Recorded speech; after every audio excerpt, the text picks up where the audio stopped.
Hi, I wanted to make a video because I thought it'd be a little bit easier. So my first step in getting in with the YMCA was I just started emailing different YMCAs around my counties.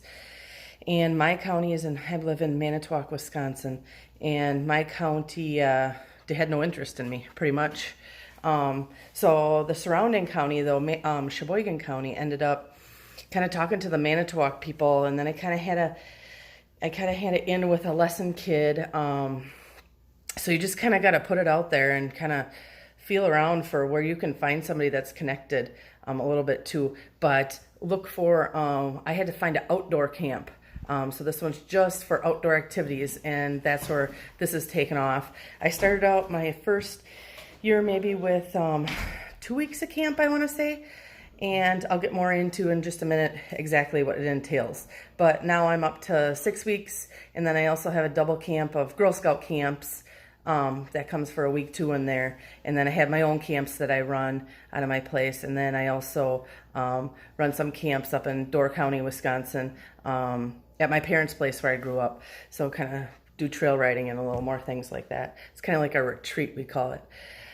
So I have 5 or 6 of what I call my dream team. Those are my beginner horses.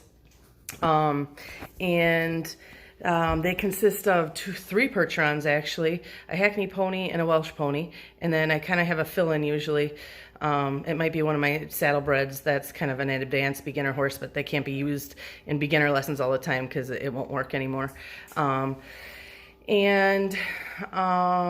We also have to be able to keep these horses paid for in the winter. So we also do Boy Scout and Girl Scout groups, and really any group of about to 15 people is always our max, because I can have at the most 6 people riding in the ring at a time according to my insurance. And that's another thing, insurance. You might need the $1 million policy, whatever, for your YMCA probably, and same thing with Girl Scouts and Boy Scouts. So you got to get that. So that's how you keep the horses going through the year. Girl Scouts, Boy Scouts, any kind of groups.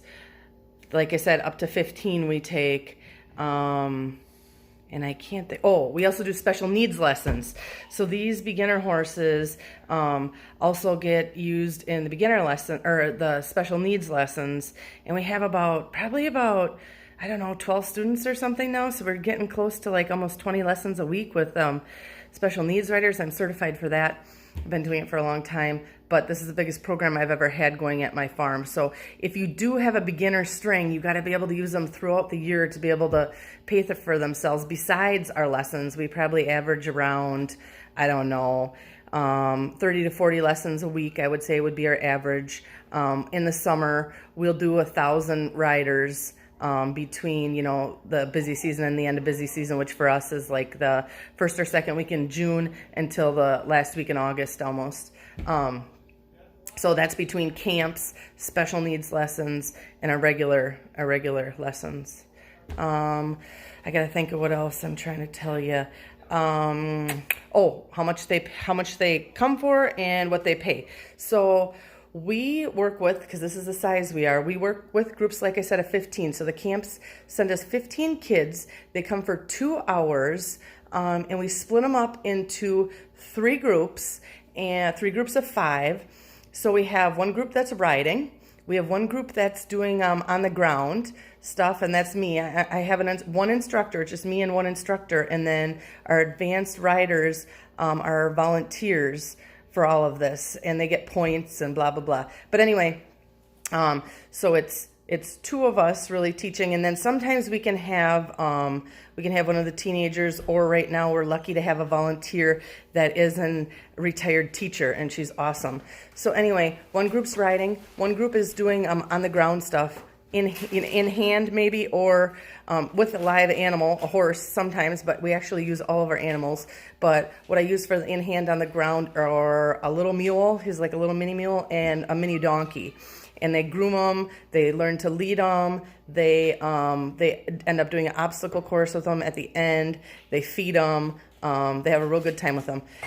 Besides that, sometimes our groups will get to clean all the other animals or go see them. Like, for instance, we had kittens, so that was kind of, the group did that and groomed down at the barn. Or we had ducks for a while, and they took care of the ducks. And so that was kind of neat, too. If you have other little animals, you can do stuff like that, too. So the cost of it, I get $30 a rider, so 15 riders at $30 a head, times 4 days a week. We do it Mondays through Thursdays from about 9 until 11, or when they usually get here is really between 9:30 and 11:30. So what we do is we work horses in the morning. We get our horses worked. We don't have a ton to work, but we got like 5 or 6 or something like that. We might work in the morning. And then we get into our volunteers come, our more advanced riders, to help us and get the horse ready for camp. Then camp kids come for 2 hours. Then we do our lessons after that. And then our handicap, like 1 or 2 days a week after that. So that's kind of our schedule for the day. $30. Okay, I did have a Girl Scout group that brings 30 riders a day. And what we did for that one was we worked our horses in the morning. We had 15 kids come in a group. We did it like we always do our other ones. We had our in-hand group, we had our riding group, and then, oh, I forgot to tell you what our third group is. Our third group, we have this fake, we call them John Deere, but it is a vaulting barrel. And we teach them to get on, pick up the reins, steer, get off before they even get on a horse. So that is like pretty key, because a lot of these riders are scared when a horse twitches its skin to get a fly off. So that has been really helpful, and that has been something that we've learned along the way. Get them on a fake horse before you get them on the real horse, and the real horses will appreciate they'll appreciate you a lot more, and you'll keep your horses better doing that. So that's usually our third group. So once again, riding, in hand, or on the ground grooming, and then our other one is working on all kinds of things on our vaulting barrel. We call them John Deere, from from getting on the horse. Oh, we even do tacking on it. There's tons of things you can do with it. And it's something that can happen in the arena while the other group is riding, so everybody can stay together. So, there's more eyes on everything as we need now.